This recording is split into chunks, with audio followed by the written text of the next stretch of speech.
কান পেতে শুনুন, আল্লাহর নবী সরওয়ারে কায়নাত মক্কার জমিনে জন্মগ্রহণ করেছেন।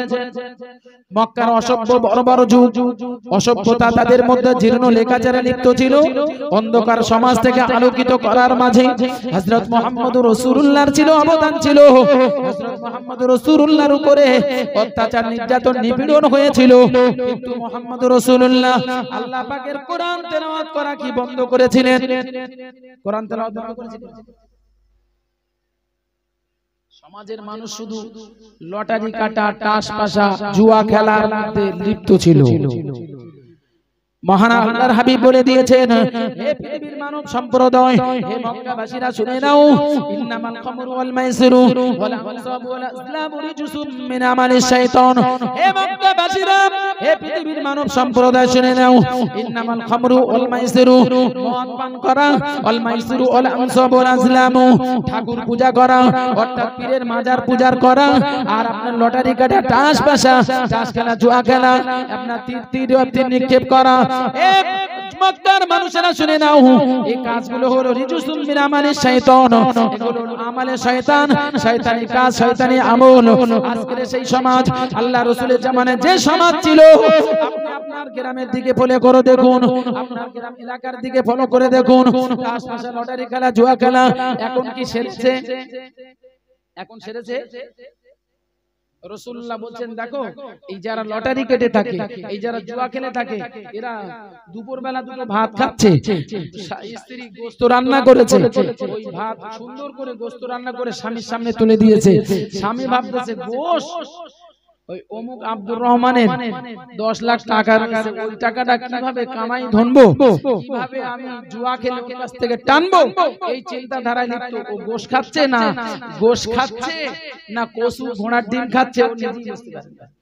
ওর তো টার্গেট কি? জুয়া খেলবো। ওর ভাত খেতেও মন চায় না, বারবার যেন অন্তরে একটা কি যেন ধুক ধুক করছে, কি যেন ধুক ধুক করছে।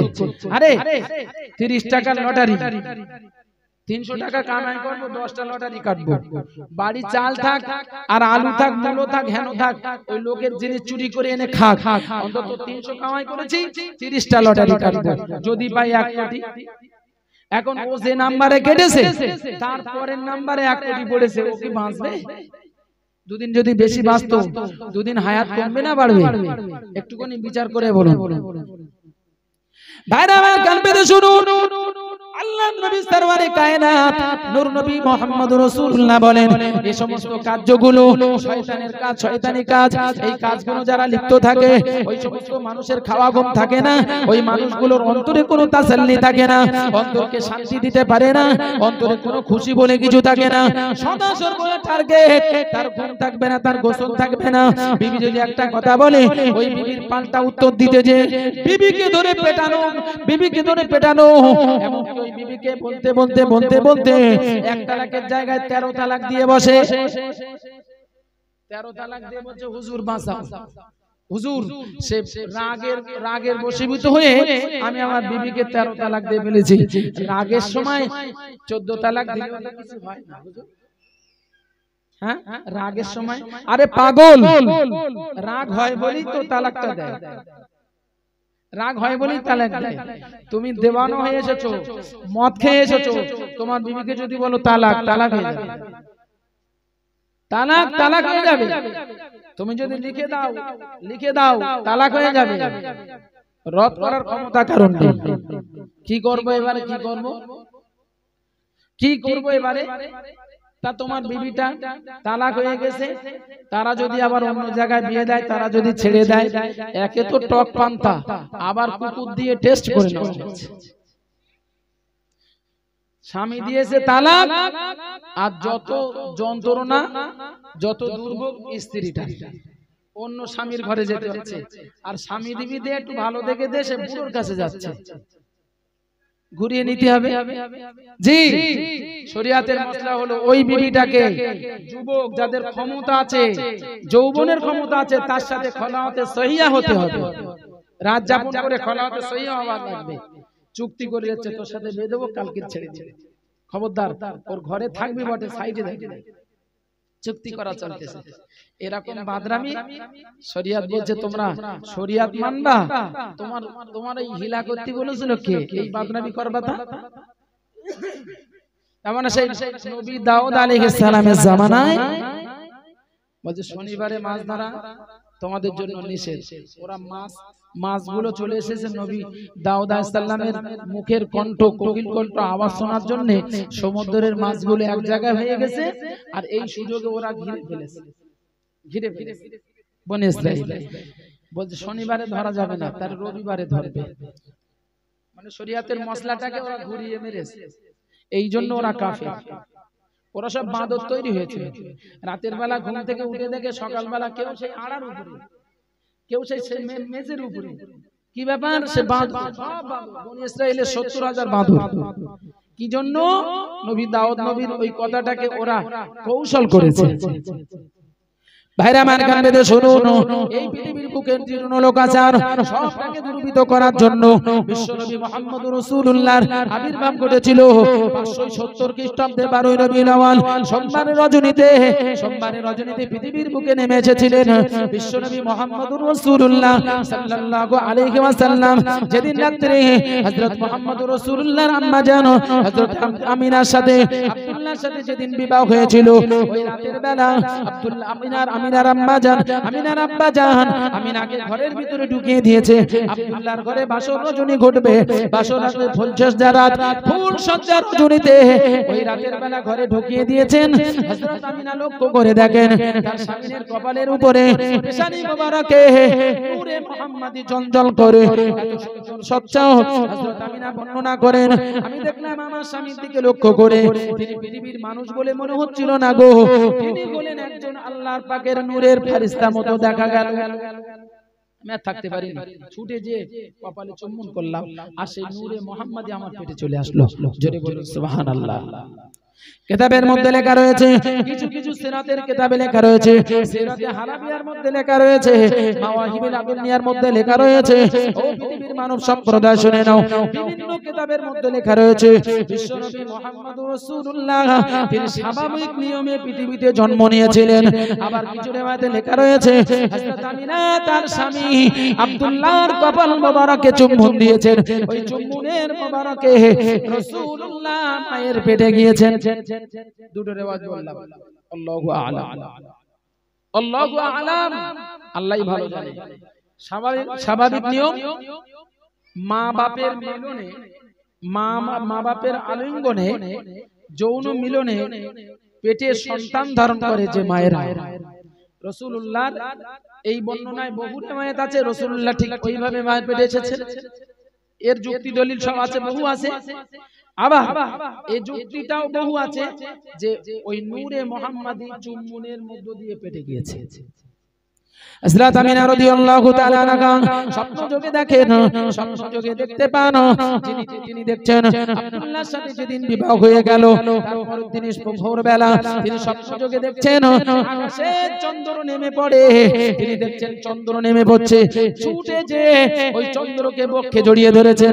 হঠাৎ করে চন্দ্রটা আমিনার পেটে ঢুকে গিয়েছে। আব্দুল্লাহকে বলছে, স্বামী একটুখানি জানতো পাদ্রীর কাছে যে বিষয়টা জানেন তো, এই স্বপ্নের তাবিরটা কি? চলে গেল, যে বলছেন যে ও পাদ্রী, হে গণ, আপনি বলুন মক্কার একটা মেয়ে স্বপ্ন দেখেছেন আকাশে চাঁদ নিচে খসে পড়ছে, ছুটে যেয়ে সে ধরে জড়িয়ে ধরেছে, পেটে ঢুকে গেল। পাদ্রী তাড়াতাড়ি করে ইনজিল শরীফটা বার করে পৃষ্ঠা খুলে ঠিক ওই আয়াত যে এসেছে ওটাকে তুলে ধরলেন। দেখো, তুমি তো আরবি পড়তে জানো, দেখো এটা অন্য কেউ নয়, এই মহিলাটা অন্য কেউ নয়, এই মহিলাটা হবেন আখির জামানার নবী সরওয়ারে কায়নাত নূর নবী মুহাম্মদুর রাসূলুল্লাহর মা হতে চলেছে। জোরে বলুন সুবহানাল্লাহ। আব্দুল্লাহর মনে আনন্দ, ও যদি মা হয় তাহলে আমি হব আব্বা। বিরাট আনন্দ, বাড়ি চলে এসেছে। আমি না মনে দুঃখ নিও না, বেদনা নিও না, কপাল খুবই ভালো, কি আখির জামানার নবীর আম্মা হতে চলেছো। তুমি সেইভাবে সাবধানতার সাথে থাকো। হযরত আমিনা রাদিয়াল্লাহু তাআলা আনহা সকালবেলা হয়ে গেল, সকাল হয়ে গেল। কাবা বাইতুল্লাহর আঙ্গিনা থেকে কাবা বাইতুল্লাহর পূর্ব দিকস্থ পূর্ব দিকে একটি জায়গা সাফা বলে একটি পাহাড় হয়েছে। ওই সাফা আরেকটা পাহাড় নাম হলো মারওয়া পাহাড়। ওই সাফা পাহাড়ের আগে জমজম কূপ রয়েছে। হযরত আমিনা রাদিয়াল্লাহু তাআলা আনহা তিনি ওই সাফা পাহাড়ের দিকে একটু রওনা দিলেন। তিনি দেখতে পেলেন, লক্ষ্য করে দেখছেন একটি বাঘ, হিংস্র বাঘ সাফা পাহাড়ের উপরে দাঁড়িয়ে।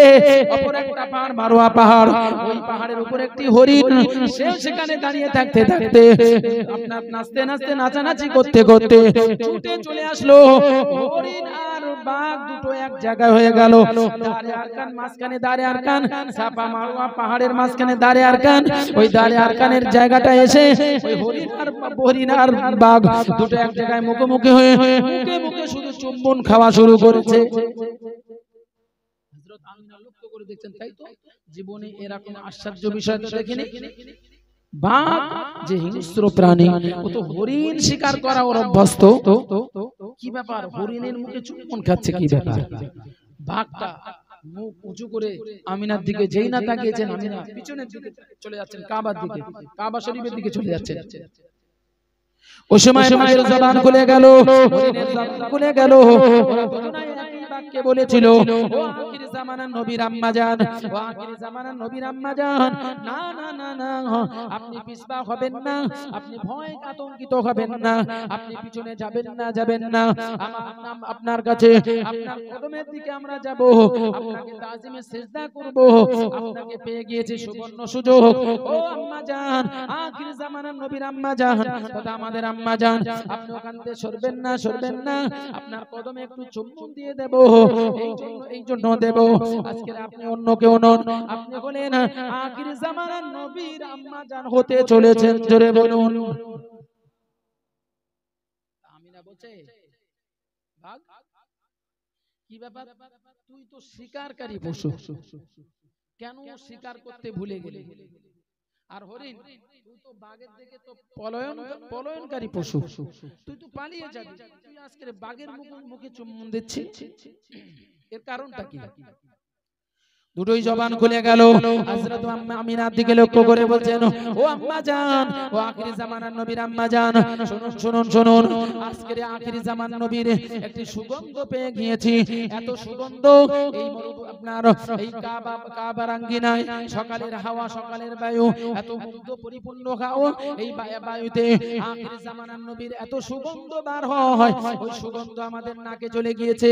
নাকে যাওয়ার পরে আমরা মাজনুন হয়ে গিয়েছি, আমরা পাগল হয়ে গিয়েছি, দেওয়ানা হয়ে গিয়েছি। আখিরি জামানার নবীর গন্ধ পেয়ে গিয়েছি, আমাদের মাথায় কোনো কাজ করে না গো।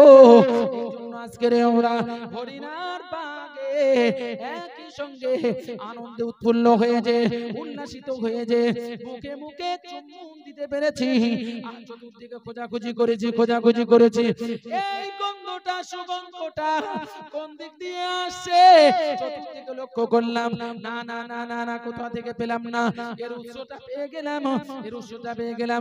ও আম্মা জান, আমার আম্মা জান আমিনা, আপনার কদমের দিক থেকে এই নবী মুহাম্মদুর রাসূলুল্লাহ সুগন্ধ পেয়ে যে আজকের আনন্দিত পুলকিত হলাম। অন্তর দিলটা ঠান্ডা হয়ে গেল, চক্ষু শীতল হয়ে গেল, দিলটা পুলকিত হয়ে গেল। ও আম্মা জান আমিনা রে, আপনার কলিজার টুকরো মুহাম্মদুর রাসূলুল্লাহর তাজিমে সিজদা দিয়ে দিলাম। জোরে বলুন সুবহানাল্লাহ। রাসূলুল্লাহর আগমনের আগে বাঘ হরিণ ঐক্যবদ্ধ হয়ে গেল। নবী আমার হাদিস শরীফের মধ্যে জানিয়ে দিয়েছেন, ইন্নিলা আরাফু হাজারান ইউসাল্লিমু আলাইয়া ক্বাবলা আন-নবুওয়া। আমার রাসূলুল্লাহ জানিয়ে দিয়েছেন, নবুয়তের প্রাক্কালে আমি নবী হওয়ার আগে, ও মক্কাবাসীরা শুনে নাও, মক্কার চাচারা, মক্কার বাবারা, মক্কার দাদুরা, মক্কার ভাইয়েরা, তোমরা শুনে নাও, জেনে নাও, আমি নবী হওয়ার আগে যে সমস্ত পাথরগুলো, জড়বস্তু পাথরগুলো আমাকে দেখে সালাম দিয়েছিল, আজ পর্যন্ত পাথরগুলো চিনি। একটা একটা করে দেখিয়ে দেব। এই পাথরটা জবান খুলে যে আমি মুহাম্মদুর রাসূলুল্লাহ, আমাকে নবী বলে, মুহাম্মদুর রাসূলুল্লাহ বলে আখ্যায়িত করেছিল। একটু জোরে জোরে বলবেন সুবহানাল্লাহ। আমিনার সাথে আব্দুল্লাহর বিবাহ কিভাবে হবে, এর কৌশল কি, আল্লাহর কি কুদরতি খেলা। হযরত আব্দুল ওয়াহাব জোহরী মদিনাবাসী, মক্কায় এসেছেন কাবা তাওয়াফ করবেন। জি, কাবা তাওয়াফ করতে এসে কাবা তাওয়াফ করে অদূরে একটি জঙ্গল ছিল, একটু জঙ্গলের দিকে ঘুরতে গেলেন। যে দেখলেন ওই জঙ্গলে আব্দুল ওয়াহাব জোহরী একাই গেছেন জঙ্গলের ধারে, আর একটা ছেলে, ফুটন্ত জ্যোৎস্নার মতো ছেলে, ওই ছেলেটাকে ঘেরাও করেছে চতুর্দিকে দুশমন, হাতে তীর ধনুক বল্লভ সল্লভ, হাতে রয়েছে অস্ত্র শস্ত্র। তাদের মনের চাহিদা ওই ছেলেটাকে টুকরো টুকরো করে দেবে, কুরবানি করে তাকে খণ্ড বিখণ্ড করে দেবে। হঠাৎ তারা অস্ত্র তুলতে যাবে, এমন অবস্থায় আসমান থেকে কিছু ফারিস্তার আবির্ভাব ঘটলো। তারা এসে এই দুশমনগুলোকে মেরে কেটে টুকরো টুকরো করে দিয়ে আহলান সাহলান করে স্বাগতম করে ওয়েলকাম জানিয়ে ওই ছেলেটাকে কাবা শরীফের আঙ্গিনায় দিয়ে চলে গেল। আমি সেই ছেলেটাকে চিনি, সেই ছেলেটাকে আমি চিনি।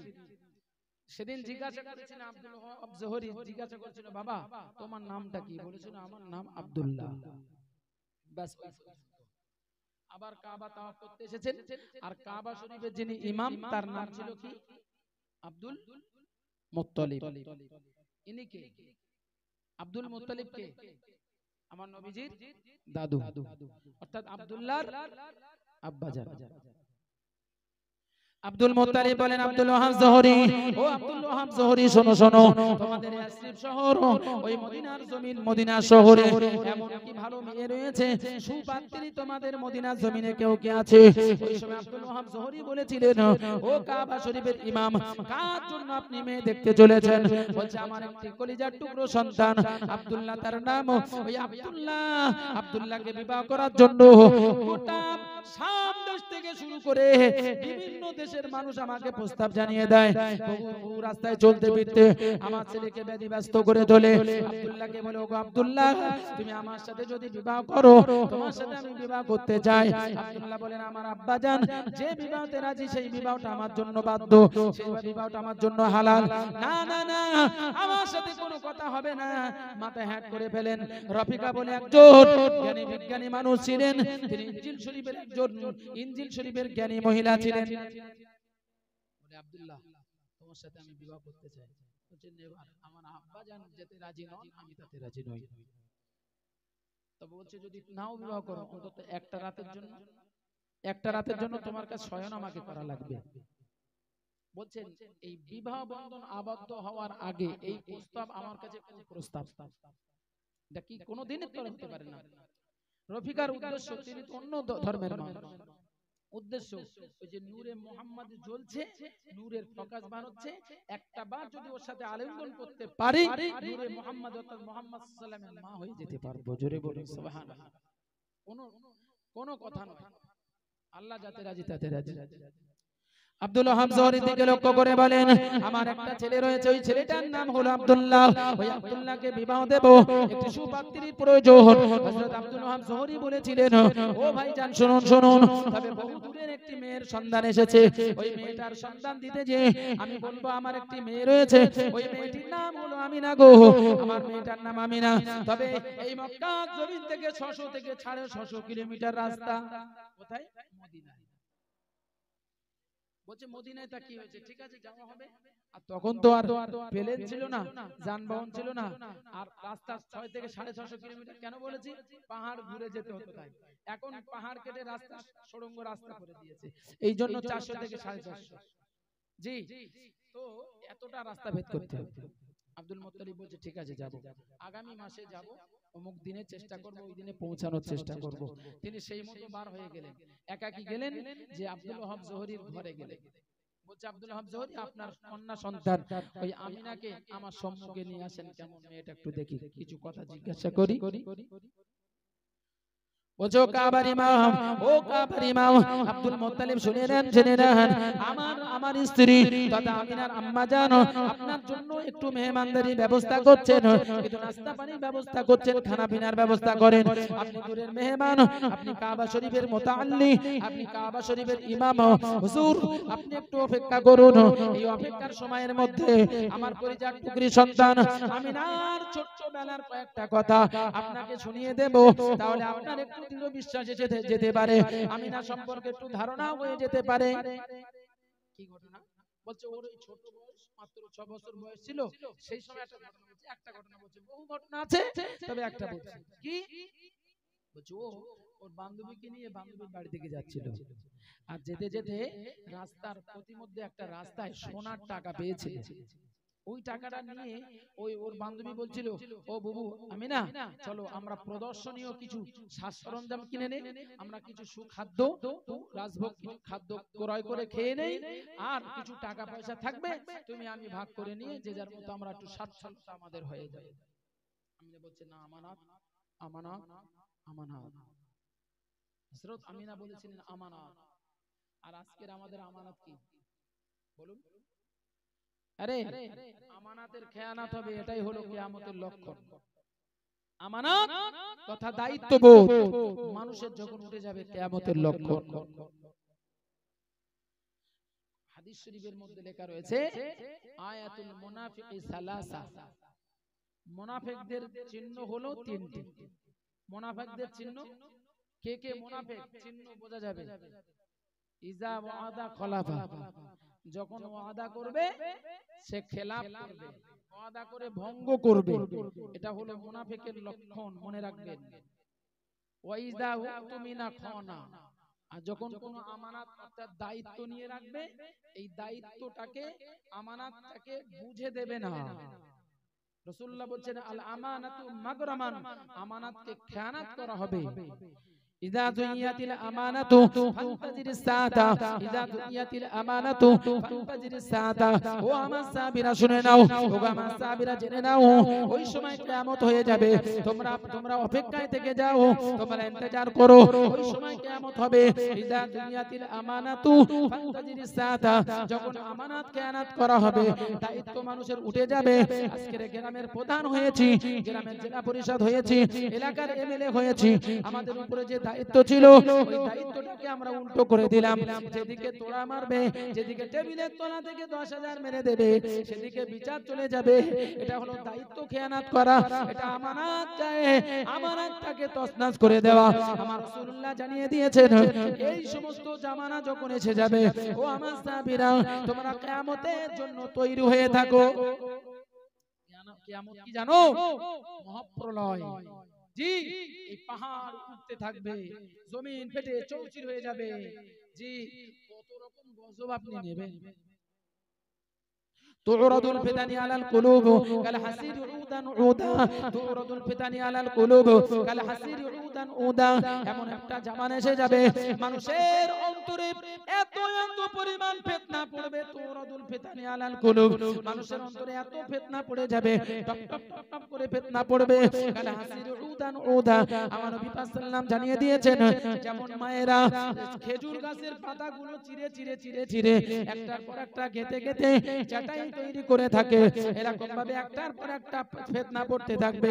মিশকাত শরীফের হাদিসে লেখা রয়েছে এমন একটা জামানা এসে যাবে মানুষের উপর, আমার উম্মতের উপরে এত ফিতনা পড়বে, আপনার তাসবিহ দানা 100 দানা তাসবিহ হিরোটা খুলে দিলে, উঁচু করে ধরে রাখলে কত টপ টপ টপ টপ পড়বে। কিয়ামতের প্রাককালে আমার উম্মতের ঘাড়ের উপরে এত ফিতনা পতিত হবে, মানুষ দিনের বেলা পথ চলবে মনে করবে ঘুটঘুটে অন্ধকার, এই অন্ধকার রাস্তা দিয়ে যাচ্ছি, ওই রাস্তার পাশে কবরস্থান। বিগত কয়েকটা দিন আগে গলায় দড়ি দিয়ে মারা যাওয়া মানুষ মারা গিয়েছে। রাত 2টোর সময় আপনি ওই রাস্তা দিয়ে একা একা হেঁটে যাবেন, ওই রাস্তা দিয়ে চলতে গেলে ভয় লাগবে না? লাগবে না? লাগবে তো। যদি একটা পাতা খস করে পড়ে মনে করবেন সাপের ফস, নাকি রিং করে একদম দৌড়ে যে ওখানেই অজ্ঞান হয়েছে। হ্যাঁ, 7 জন ধরেছে, রুবিনা ধরেছে, আপনার মরিয়াম ধরেছে, আলেকজান ধরেছে, কি এরকম হয় না? ভয়ে আতঙ্কিত হয়ে যায়। তা কিয়ামতের প্রাক্কালে এত ফিতনা পড়বে, মানুষ দিনের বেলা পা দিয়ে হেঁটে হেঁটে যাবে, ওই ভয়ের থেকে কঠিন ভয় পাবে দিনের বেলা লোকের মাঝখানে। আচ্ছা, আগের থেকে ফিতনা বেড়েছে না কমেছে? বলুন, ফিতনা বেড়েছে না কমেছে? বলবো, আমানত, ওয়াদা খেলাফ করা, ওয়াইদা উতুমিনা খানা, আমানতকে খেয়ানত করা, ওয়াইদা ওয়াদা খলাফা। জি, মনে রাখবেন, ওয়াদা খুব কঠিন। ওয়াদা করে দেবেন, যদি আপনি ওয়াদা পরিপূর্ণ না করেন, আপনি একজন মুনাফিকের দিকে যাচ্ছেন। পুরোপুরি না, তিনটে আলামত হয়ে গেলে মুনাফিকে আলা দরজার মুনাফিক, উচ্চ দরজার মুনাফিক। আর মুনাফিকদের স্থান, একজন কাফের মারা গেলে তাকে যে জাহান্নামে দেওয়া হবে, তার থেকে আরো কঠিন কঠিন আসফালে মিনান নার, জাহান্নামে কঠিন জঘন্য জাহান্নামে তাকে ফেলা হবে। সেই মুনাফিকি চক্রান্ত আমাদের মতো টুপিধারী, মাথায় টুপি, জুব্বা জামা, মুখে দাড়ি মুসলমান ঘরের ছেলেরাই বেশি মুনাফিকি করে থাকে। একজন কাফের যদি মুনাফিক করে, সঙ্গে সঙ্গে আপনি ধরে ফেলবেন, পারবেন না? একজন কাফের যদি ইসলামকে ক্ষতি করে, আপনি তো বলেই নেবেন ও তো কাফের। আপনি ওই ওই ওই মুনাফিকি চক্রান্তে আপনার পা পড়বে না, কারণ ও তো কাফের। আপনি তো জানেন অন্য ধর্মের মানুষ। আর আমার মতো হুজুর, জি আমার মতো হুজুর জুব্বা জামা পরি, বাবা বিরাট বিশ্বাসী, গলাও এরকম সুন্দর, আমি যদি একটু মুনাফিকি, আমি যদি ওরকম ভাবে ধোঁকা দেই, আপনাদের ধরতে একটু সময় লাগবে না? লাগবে না? জি, কিয়ামতের আগে এই ধরনের মানুষের আবির্ভাব ঘটবে। ভাইরা আমার, কান পেতে শুনুন, আল্লাহর নবী সরওয়ারে কায়নাত হাদিস শরীফের মধ্যে জানিয়ে দিয়েছেন, হাদিস শরীফের মধ্যে জানিয়ে দিয়েছেন, লা ইয়াতামাসসালু বিসূরাতিন, লা ইয়াতামাসসালু বিসূরাতিন, এমন কি আপনার মিসাল করে দেবেন, আপনার অনুরূপ হয়ে যাবে সূরাতিন, সূরাতির রাজুল, একজন ভালো একজন মানুষের মতো। শয়তান, ইন্নাশ শাইতান, ওই শয়তান একটা মানুষের আকৃতি ধারণ করে চলে আসবে। সে হাদিস বর্ণনা করবে, সে হাদিস বর্ণনা করবে, মানুষকে সুন্দর সুন্দর বর্ণনা করবে। আপনি মনে করবেন যে ইনি একজন বড় আলেম, ইনি সুন্দর হাদিস বর্ণনা করছে, এর গলা তো এত সুন্দর, কোকিল কোনটি আওয়াজ, পায়খানা খাওয়া জায়েজ যদি বলে দেয়, আপনার এত সুরে মাতিয়ে দেবে, ওই পায়খানা খাওয়া জায়েজ বলে আপনি সুবহানাল্লাহ বলবেন। না না না না না, আপনি সুরে মেতে যাবেন না, সুরে মেতে যাবেন না।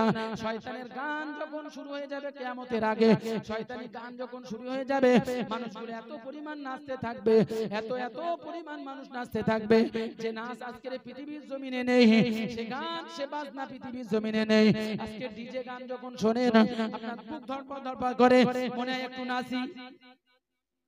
আর কিয়ামতের আগে এমন একটা গান আর একটা বাজনা আসবে, বিড়িং বিড়িং করে লাফাবে সব, কত বড় বড় হুজুরাও লাফিয়ে যাবে।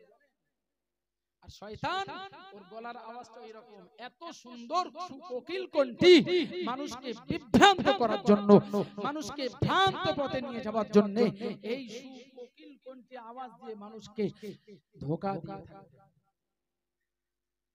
আমি যেদিকে বলতে যাচ্ছিলাম, আমানত থেকে চলে এসেছি। হযরত আমিনা রাদিয়াল্লাহু তাআলা আনহা, ওই ছোট্ট মেয়ে মাত্র 6 বছর বয়স, আমার মেয়েটা তার মায়ের কাছে চলে এসেছিল। আব্দুল মুত্তালিব, শুনে নেন, আমার ওই কলিজার টুকরো মোহাম্মদ, আমার কলিজার টুকরি আমিনা, ওর মায়ের কাছে এসে বলেছিল, মা আমি একটা সোনার টাকা পেয়েছি। ওর মা বলছে, যা যা চলে যা, চলে যা, যেখানে অর্থ পেয়েছিস, টাকাটা পেয়েছিস, সেখানে যে রেখে দিয়ে চলে আয়। আমিনা ছুটে চলে গেল, যে টাকাটা রেখে দেবেন, আবার মনে করছেন যে যার টাকা সে হয়তো পাবে না, অন্য কেউ পেয়ে যাবেন, সে মানুষটা হায় হায় করবে, কি অবস্থা হবে তার ঠিক নেই। তো হযরত আমিনা রাদিয়াল্লাহু তাআলা আনহা, তিনি কি করলেন, ওই টাকাটা নিয়ে সারা দিন দাঁড়িয়ে রয়েছে ওখানে। রাস্তার প্রতিজনেরা যায়, রাস্তার প্রতিকেরা যায়, তাদেরকে ডেকে, ও প্রতিজনেরা, ও প্রতিজনেরা, বলুন বলুন, আপনাদের কিছু কি হারিয়ে গিয়েছে, আপনাদের কোনো কিছু কি হারিয়ে গিয়েছে? তারা বলছে, না না, আমাদের কিছু হারায়নি। তিনি ওই রৌদ্রের মাঝখানে, প্রখর রৌদ্র, উত্তপ্ত রৌদ্র, ওর মাঝখানে দাঁড়িয়ে দিয়ে মেয়েটা, ওই বাচ্চা মেয়েটা দাঁড়িয়ে রয়েছে। পাশের লোকেরা ডেকে বলছে, ও মেয়ে, ও মেয়ে, ও কলিজার টুকরি মেয়ে, তোমার নাম আমিনা, তুমি এদিকে এসো, তুমি একটু ছায়া করো আপ্যায়ন করো, তোমাকে ঠান্ডা পানি পান করিয়ে দেব, তোমার ক্ষুধার যন্ত্রণা নিবারণ করার জন্য তোমাকে একটু খাদ্য দিয়ে দেব। আমিনা বলছেন না না না, আমার খাদ্য আরামায়েশ, আমার ঘুম সবকিছু আরাম গ্রহণ করা সব হারাম হয়ে গিয়েছে যতক্ষণ পর্যন্ত এই আমানতটা দায়িত্ব মতো তার হাতে না পৌঁছে দেব। বলে কি জিনিস না বলছেন না, বলে যদি কারোর হয় তাহলে আমি সিমটম আলামত চিহ্নটা বুঝে তার হাতে দেব। একদিন, দুদিন, 3 দিন, 5 দিন, 6 দিন পেলেন না, 7 দিনের মাথায় সকালে এসে দাঁড়িয়ে গেছে। আসর টাইম চলে আসলো, এমন সময় দেখা গেল একটি বৃদ্ধ জনের আবির্ভাব ঘটলো। একজন বৃদ্ধ ব্যক্তি, চুলগুলো উড়ুক্কু খুড়ুক্কু, আপনার জায়গায় জামাগুলো ছেঁড়া ফাটা, আপনার দাড়িটা উড়ুক্কু খুড়ুক্কু। ওই মানুষটা চলে এসেছে, বলছে ও বেটিমা, ও বেটিমা শুনুন শুনুন, আমি বলছে। ওই সময় আমিনা বলেন, ও চাচা জান, আপনি কি খোঁজ করছেন, কি তালাশ করছেন, কি অতন্ত প্রহরীর মতো অপেক্ষায় রয়েছেন, একটুখানি আমাকে জানানো। তিনি বলেছেন আমি একটা সোনার টাকা হারিয়ে ফেলেছি। বলছে আপনি সোনার টাকা হারিয়ে ফেলেছেন? তা বলছে আপনি কি ওই টাকার সিমটম বলতে পারবেন, ওর কি চিহ্ন বলতে পারবেন, আলামতটা বলতে পারবেন? বলছে অবশ্যই বলবো মা, অবশ্যই বলবো। আমি খুব দুর্বল মানুষ, এক সপ্তাহ ধরে এইভাবে খোঁজাখুঁজি করছি, চতুর্দিকে ঘুরে ফিরে বেড়াচ্ছি, কোথাও মিলছে না মা, আমি সিমটম বলবো কি? বলছে মা শুনে নাও, জেনে নাও, ওই টাকার এক সাইডে লেখা রয়েছে আল্লাহ, অপর সাইডে লেখা রয়েছে মুহাম্মদ, অপর সাইডে লেখা রয়েছে মুহাম্মদ। ওই সময় বলেছিলেন বৃদ্ধজন ওই মেয়েটাকে ডেকে বলছে, ও মা শুনে নাও, জেনে নাও, এই টাকাটা আমি অন্য কেউ নই, আমি বললাম আল্লাহর ফেরেশতা হযরত জিবরিল আমিন আলাইহিস সালাতু সালাম, আমি আসমান থেকে আল্লাহর হুকুমে নেমে এসেছি। ওগো মা শুনে নাও, জেনে নাও, ওই টাকাটা যে মেয়েটা পেয়েছে, ওই মেয়েটা অন্য কেউ নয়, ওই মেয়েটা হলো আখির জামানার নবী হযরত মুহাম্মদুর রাসূলুল্লাহর আম্মা জান হতে চলেছে। জোরে বলুন সুবহানাল্লাহ। ওই মেয়েটা আখির জামান নবীর আম্মা জান। এই ঘটনা যেই আব্দুল মুত্তালিব বলেছেন, আব্দুল ওহাব জোহরি আর মেয়ে দেখা লাগেনি, বলছে ওই মেয়েটাই আমার দরকার, ওই মেয়েটা আমার দরকার, আমার দেখা লাগবে না, আমার আব্দুল্লাহ সম্পর্কে তুমি শুনে নিও।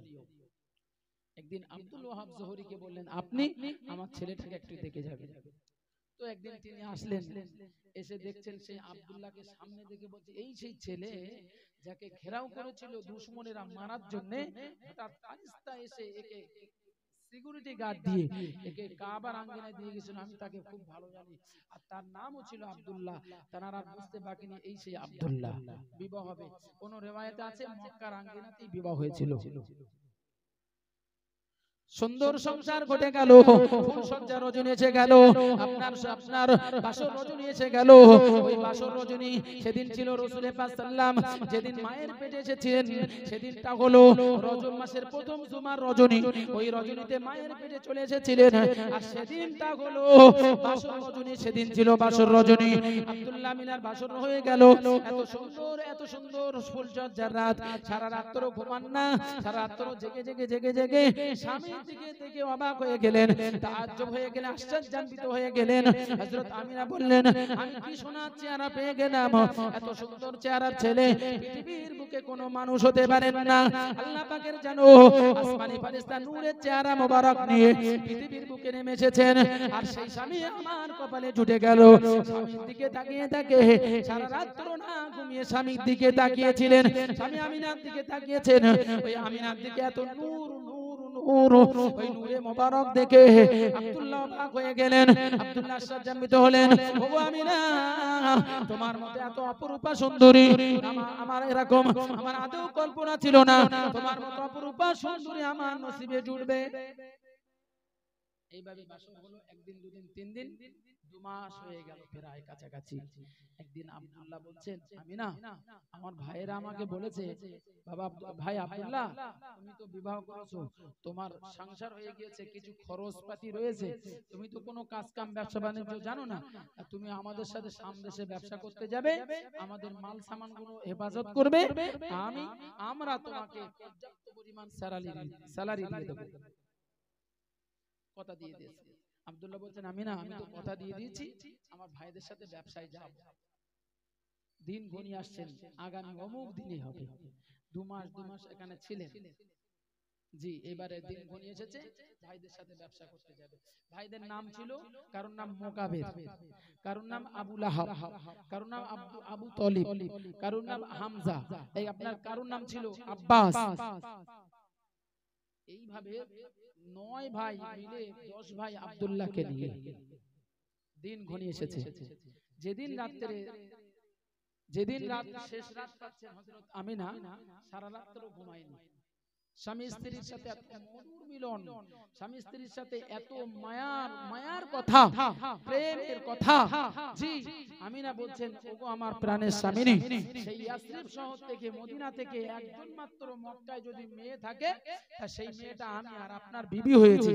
মাকে ছেড়েছি, বাপকে ছেড়েছি, আত্মীয় স্বজনকে ছেড়েছি, আপনার একমাত্র কেবলমাত্র আপনাকে স্বামী রূপে গ্রহণ করে নিয়ে স্বামী চলে যাবেন কয়েক মাসের জন্য। আবার কবে দেখা হবে?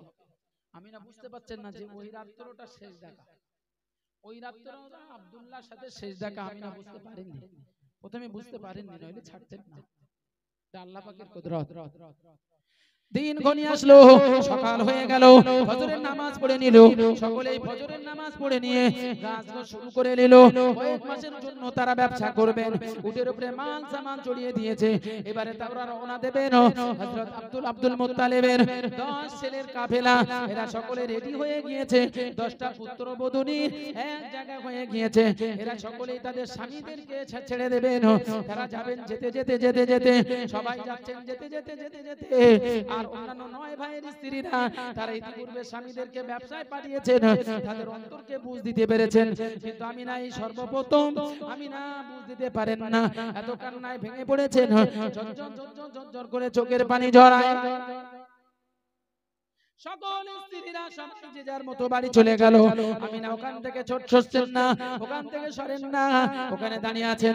আব্দুল মুত্তালিব বলেন, ও আমার প্রাণ প্রিয় পুত্রবধূনি রে, ও আমার মা আমিনা, তুমি ঘরে চলো গো, ঘরে চলো। তোমার স্বামী যতদিন না বাড়ি আসবে, তোমাকে সুন্দর করে ছায়া শীতলে রেখে দেব। ওগো মা আমিনা, কেঁদো না গো, ও মা কেঁদো না। ইচ্ছা না থাকলেও উপায় নেই, সংসার যখন হয়েছে কাজ কাম করে কিছু খেতে হবে। ওগো মা তুমি কেঁদো না গো, কেঁদো না। তোমার স্বামী বিদায় নিয়ে, তোমার স্বামী যাচ্ছেন কয়েক মাসের জন্য, আমার বাড়িতে ফিরবেন। আমিনা দেখছেন ওই যে পাহাড়ের উপরে চূড়ায় পৌঁছে গিয়েছে। এবার পাহাড়টা টপকে ওপার দিকে চলে যাবে, আর দেখা হবে না। আমিনা জানেন না ওই যে পাহাড় টপকে যাওয়া মানে শেষ দেখা, জনম জনম চির জনম শেষ দেখা। হযরত আমিনা তিনি আগে বুঝতে পারেননি, স্বামীকে বিদায় দিয়েছেন। হযরত আব্দুল্লাহ সব 9 ভাই চলে গিয়েছেন, পাহাড় টপকে গিয়েছে। হযরত আব্দুল্লাহ ওই মাথার উপরে চূড়ার দিকে লক্ষ্য করে দেখেন একজন মহিলা সেখানে দাঁড়িয়ে রয়েছে। অন্য ভাবিরা কেউ নেই, অন্য ভাবিরা কেউ নেই। আমার পরম প্রিয় স্ত্রী, আমার পরম প্রিয় স্ত্রী, আমার পুত্তলি, জি আমার পরম প্রিয় স্ত্রী আমিনা ছাড়া কেউ ওখানে দাঁড়িয়ে নেই। দূর থেকে আওয়াজ শুনতে পাবেন না। হাসাউনি দিয়ে আব্দুল্লাহ যেন বলছেন, ওগো আমিনা রে, ওগো আমিনা তুমি তোমার ঘরে প্রবেশ করো, তুমি তাড়াতাড়ি আমি তোমার সাথে দেখা করব। আর মক্কার মানুষের মধ্যে সব থেকে প্রথম যদি কারোর সাথে দেখা হয়, তোমার সাথে দেখা হয়ে যাবে। ওই যে শেষ দেখা, সামদেশে ব্যবসা করে পর্যাপ্ত পরিমাণ অর্থের মালিক হয়েছে। ইতিপূর্বে 9 ভাই বলছেন, বর্ণনা করছেন যে আব্দুল্লাহ আসার আগে আমরা কোন কালীন এত মাস ধরে ব্যবসা করেছি, এত মূল্যবান সম্পত্তি, মূল্যবান ব্যবসা করেছি, কিন্তু এত টাকা উপার্জন করতে হবে সব ওই আব্দুল্লাহর ওসিলায়। আব্দুল্লাহকে পর্যাপ্ত পরিমাণ অর্থ দিয়ে দিয়েছে। আব্দুল্লাহ আগামী দিনে বাড়ি যাব, দিন ঠিক হয়ে গেছে। আব্দুল্লাহর মনে একটা আনন্দ ছাপ জেগেছে, মুখের ছাপ যেন একটা আনন্দ ফুটে এসেছে। জি, কি করে বলবেন, সব তো ভাই, সব তো ভাই, নিজের স্ত্রীর কথা কিভাবেই বা বলবেন। অন্তরকে বলছে, এই অন্তর আর দেরি করিস নি, আর দেরি করিস নি, সময় এসে যাচ্ছে, অত অত বিভ্রান্তের মধ্যে পড়িস নি। তোকে আমি বলছি, আমার ভাইদের সাথে তো বলতে পারিনি, হে অন্তর তোকে দেখিয়ে দেবো আমার আমিনাকে, খুব তাড়াতাড়ি যাব। অন্তরকে বলছে, রওনা দিয়েছে। মদিনা পার হয়ে এসে একটা জায়গা, ওই জায়গাটার নাম ছিল আবুয়া। ওই আবুয়া প্রান্তরে বুক যন্ত্রণা শুরু হয়ে গেছে। বুক যন্ত্রণা শুরু হওয়া মাত্রই ভাইদেরকে ডেকে বলছে, ভাইরা একটা কথা শুনুন, আমার বিবির পেটে একটা বাচ্চা আছে, তোমরা কেউ জানো না?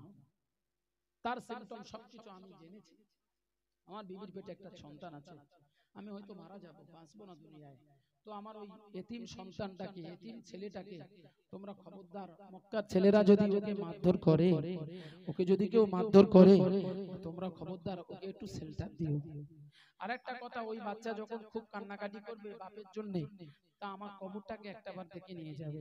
আর আমার বিবি আমিনাকে যেন তোমরা মক্কা থেকে বিতাড়িত করো না, খবরদার বিতাড়িত করবে, এই বলেই মানে। ভাইকে অত দূর থেকে কি করে নিয়ে আসবে? ওখানেই কবর করে দাফন করে দিলেন। ভাইরা চলে আসছে, মক্কায় প্রবেশ করেছেন। মক্কায় প্রবেশ করেছেন, বেশ কয়েকদিন যাবার পরে হযরত আমিনা রাদিয়াল্লাহু তাআলা আনহা প্রতিদিন যেদিন স্বামীকে হারিয়েছিলেন, স্বামীকে বিদায় দিয়েছিলেন সে ব্যবসার জন্য, সেদিন থেকে প্রতিদিন সকালবেলা থেকে লক্ষ্য করেন ওই সেই পাহাড়ের চূড়া, ওই চূড়া থেকে তার স্বামী চলে গিয়েছিল। তবে সেই পাহাড় থেকে আব্দুল মুত্তালিবের কাফেলা, ছেলেদের কাফেলা আবার মক্কায় ফিরবেন, এই লক্ষ্য করেন, ইন্তজার করেন, অপেক্ষায় থাকেন। কোনো বিবি থাকে না, কোনো বিবি দাঁড়ান না, একমাত্র কেবলমাত্র আমিনা ছাড়া। আমিনাই লক্ষ্য করছে প্রতিদিন।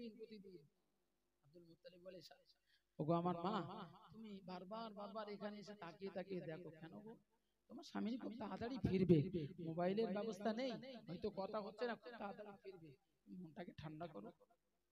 তো মনটাকে বুঝ দেন। একদিন দেখছেন যে ওই অনেক কাফেলা আসে, অনেক দলবল আসে, ব্যবসায়ী, তিজারত ব্যবসায়ীরা আসেন। তা বলছেন, আব্বাজান একটুখানি দেখুন না, ওই যে পাহাড়ের উপর দিয়ে যে কয়েকজন মানুষ আসছে, দেখুন আপনার ছেলেদের কাফেলা কি? দূর থেকে তো বোঝা যায় না, বেশ কাছাকাছি এসে গেল। আব্দুল মুত্তালিব বলছে, মা তুমি ঠিকই বলেছো, আমার সন্তানেরা ওই যে আসছে আবু লাহাব, ওই যে আসছে আব্দুল মুত্তালিব আসছে, ওই যে আব্বাস আসছে। জি, এইভাবে সকলেই চলে আসে। খুব আনন্দ আত্মহারা হয়েছে মা আমিনা, যে বহুদিন পরে স্বামীকে দেখবে। সবাই বাড়ি চলে এসেছে, যে যার মতো ঘরে ঢুকে গিয়েছে। আব্দুল্লাহ আসলো না, আব্দুল্লাহর স্ত্রীও দাঁড়িয়ে আছে ওখানে, মা আমিনা দাঁড়িয়ে আছে, সবার স্ত্রী ঘরে ঢুকে গিয়েছে। ইতিপূর্বে ওই 9 ভাই একটা হয়ে আব্বাজান আব্দুল মুত্তালিব কাবা শরীফের কাছে আছেন, ওখানে ছুটে গেছে, আব্বাজান আব্দুল্লাহকে হারিয়ে ফেলেছে। চিরজনে কান্নায় ভেঙে পড়েছেন, আমার ফুটন্ত গোলাপের মতো ভাইটাকে চিরতরে বিদায় দিয়েছে আব্বাজান। তবে মনে রাখুন, ওই যে ইয়াসরিব শহর থেকে যে মেয়েটাকে আপনি এনেছেন, ওই মেয়েটার এমন রোগ, সোয়াসি রোগ নেই, যার কারণে আমার ফুটন্ত গোলাপের মতো ভাইটা মাত্র 2 মাস পরশ পেয়ে তার সোয়া পেয়ে জীবনে হারিয়ে চলে গেল। ও আব্বাজান, ওই মেয়েটাকে তাড়াতাড়ি বিতাড়িত করার ব্যবস্থা করে বিদায় দেওয়ার চেষ্টা করে।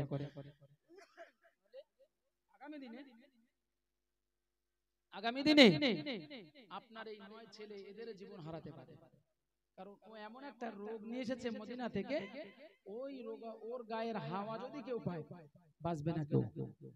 কারণ আপনি বুঝতে পারছেন, এত সুন্দর ছেলেটা, গোটা মক্কার মানুষ তাকে ভালোবাসে, সেই আব্দুল্লাহকে হারিয়ে ফেলেছে, ওকে তাড়াতাড়ি বিতাড়িত করে, খুব চাপ।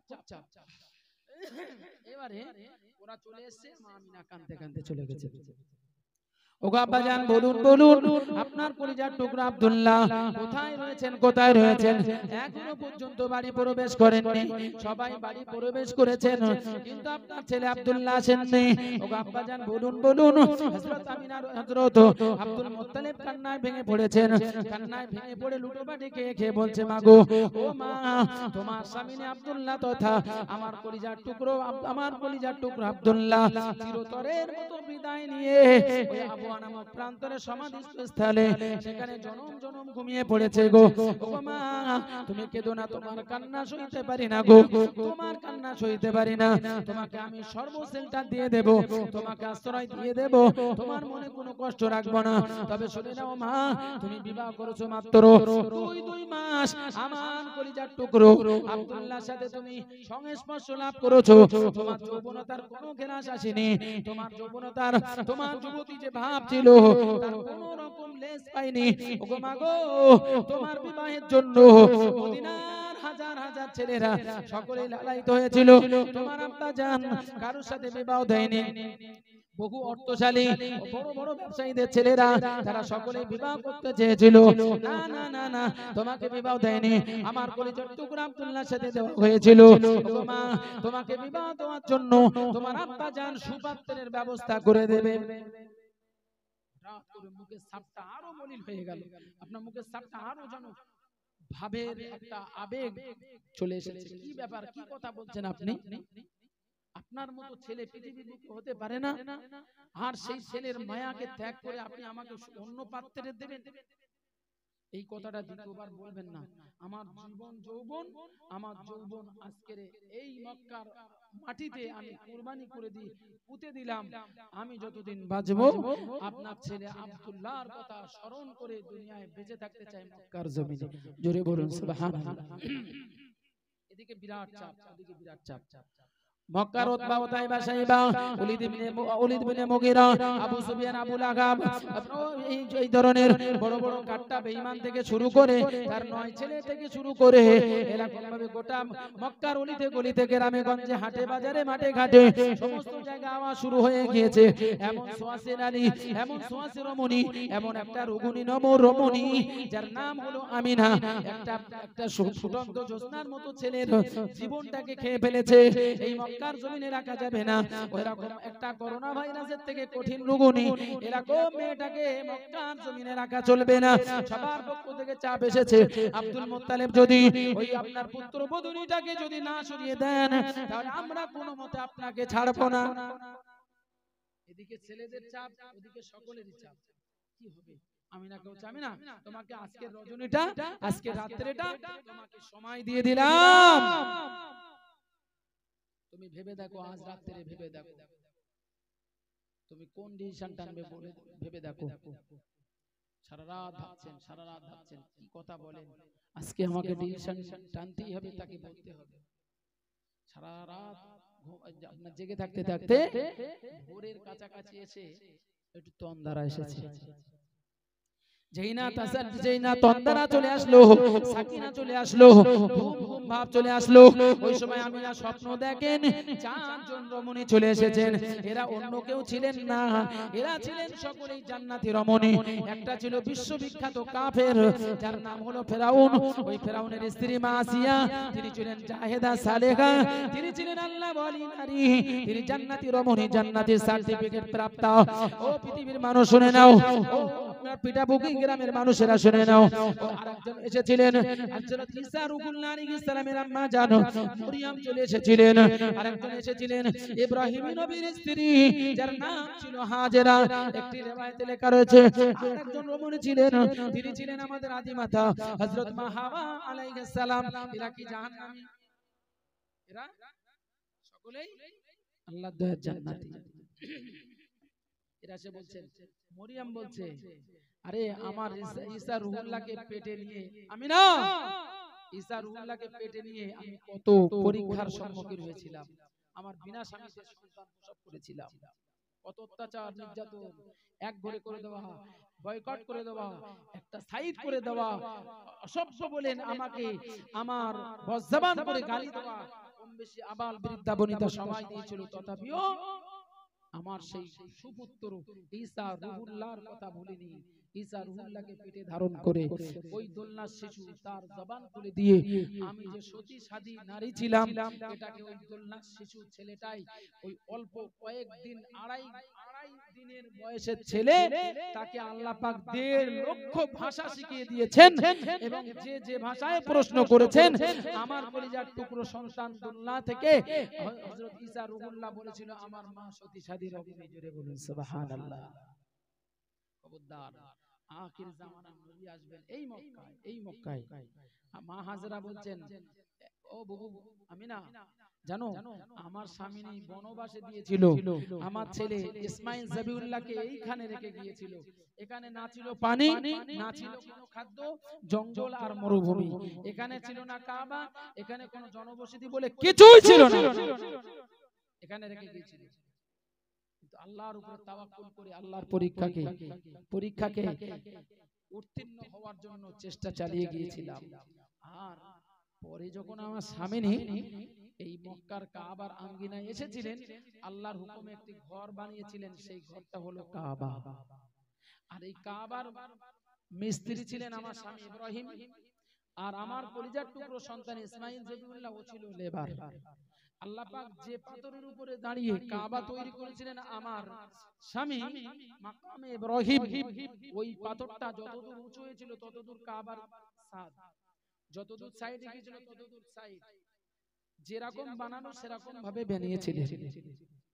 আর কাবা হয়ে গেলে আমার স্বামী দোয়া করেছিলেন, রব্বানা ওয়াবাস ফীহিম রাসূলা, রব্বানা ওয়াবাস ফীহিম রাসূলা, হে রব্বুল আলামিন আল্লাহ পাক, হে রব্বানা হে আমার প্রভু, ওয়াবাস ফীহিম রাসূলা, এই মক্কা জমিনে মক্কার অধিবাসীদের মধ্য থেকে এমন একজন রাসূলকে প্রেরণ করবেন, ইয়াতলু আলাইহিম আয়াতিকা, যিনি আপনার আয়াতকে কোরআনটাকে মানব জাতির কর্ণকহরে পৌঁছে দেবেন, তেলাওয়াত করে শুনিয়ে দেবেন, এরকম একজন রাসূলকে প্রেরণ করবেন। কোন নবী দোয়া করেছিলেন? কোন নবী বলুন? কোন নবী? ইব্রাহিম নবী।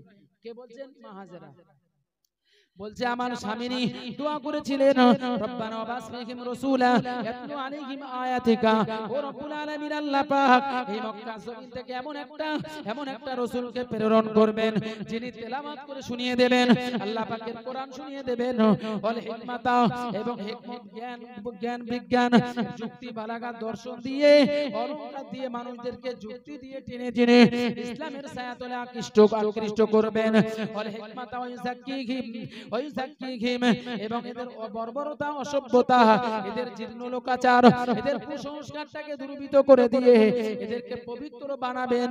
ওই নবীকে আল্লাহ এই মক্কার আঙ্গিনাতে পাঠিয়ে দেবেন। ও বিবি, ও আমার বুবু জান, শুনে নাও, মামিনা শুনে নাও, এই মক্কার জমিনে আখির জামানার নবী আসবেন।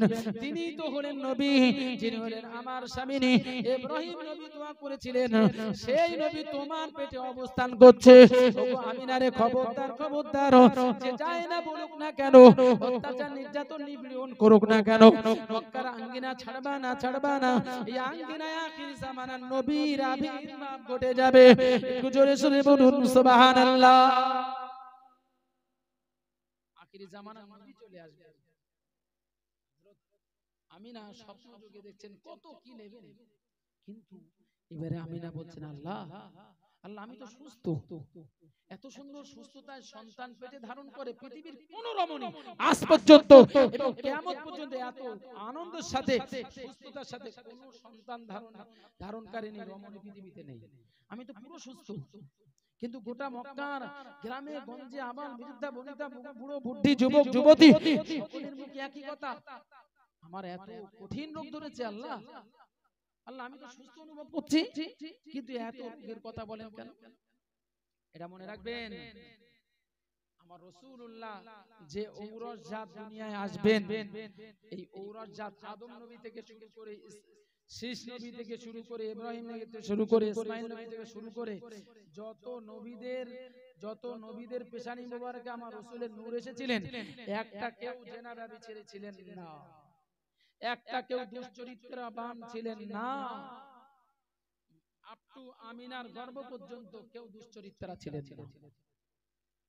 মহান আল্লাহ বলেন, আমিনা রে, ও আমিনা তুমি কেঁদো না গো, ও আমিনা তুমি কেঁদো না, তুমি আমার হাবিব নবী, আমার প্যারা নবী সরওয়ারে কায়নাত নূর নবী মুহাম্মদুর রাসূলুল্লাহ, যার ওসিলাতে আমার আরশে আজিম ধন্য হয়েছে, যার ওসিলাতে আমার আরশে আজিম তৈরি হয়েছে, লৌহ কালাম তৈরি হয়েছে, যার ওসিলায় জান্নাত জাহান্নাম তৈরি হয়েছে, যার ওসিলায় পৃথিবী সৃষ্টি হয়েছে, যার ওসিলায় সমগ্র সমুদ্র এবং নদ নদী সৃষ্টি হয়েছে, সেই নবী মুহাম্মদুর রাসূলুল্লাহ যে পেটে আসবেন, আর সেই পেটটাকে আমি অসভ্য বর্বর যুগের মানুষ তথা হিংস্র জন্তু জানোয়ারের মতো বাস, এই মক্কার মানুষেরা, এই মক্কার যুবক যুবতী যুবকেরা, এরা কেউ ভালো নেই, কেউ ভালো নেই, অধিকাংশ যুবকেরা এরা সকলেই অপর নারীর ঘর ঠেলা, দরজা ঠেলা মানুষ, এদের চরিত্র খারাপ, এরা হিংস্র পশুর মতো আচরণ করে।